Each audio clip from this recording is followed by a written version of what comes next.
However, I'm usually pretty good at getting market transitions and being accurate on connecting the dots for the future. India will become the #1 economy in the world.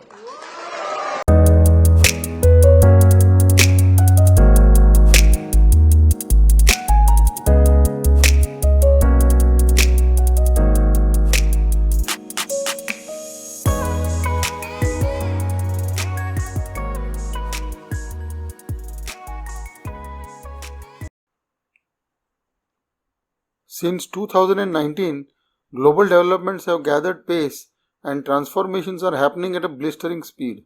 It is as though the powers that be have decided to catalyze the progression of human geopolitical evolution.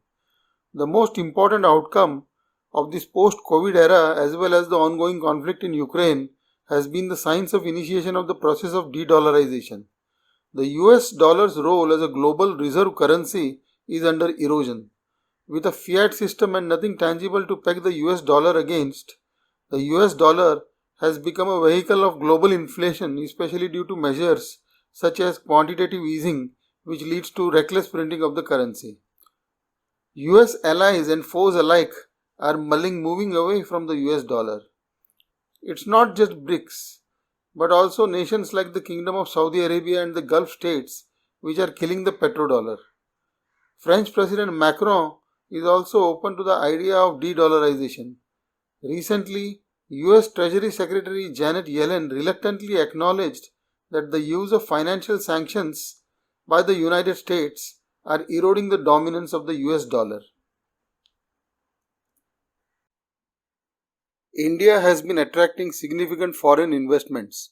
In 2021 to 2022, equity inflows in manufacturing rose by 76%. Which shows that India is trying hard to meet its goals as a replacement to China in the global supply chain. India's FDI inflows have been steadily increasing since 2018 to 2019. It is noteworthy that India received $81.97 billion in foreign direct investment in 2020 to 2021 despite the COVID-19 pandemic. Thus, even as the world is going through a period of nerve-wracking uncertainty with a looming global recession, India provides a beacon of hope, stability and growth. India's future is a topic of interest for many financial institutions, credit rating agencies and investors. India has been one of the fastest growing economies in the world and is expected to continue its growth trajectory in the coming years. After Ray Dalio, now former CEO of Cisco and current Chief Executive Officer of JC2 Ventures, John T. Chambers, on June 23, 2023 made a big prediction citing that India will become a #1 economy in the world. I am the Prime Minister's biggest supporter, and I always have been.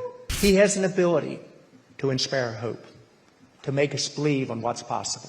The country has moved from a very slow follower, where the government was very bureaucratic and very, very slow moving and rigid and not a dreamer, to the most innovative country in the world. India will become the #1 economy in the world.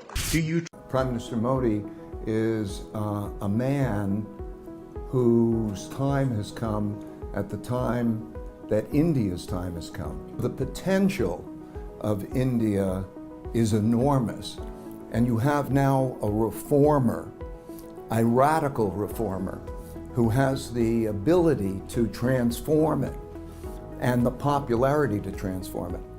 So I think India and Prime Minister Modi are at a juncture in which there's going to create a tremendous opportunity, tremendous changes in India that are going to be really startling.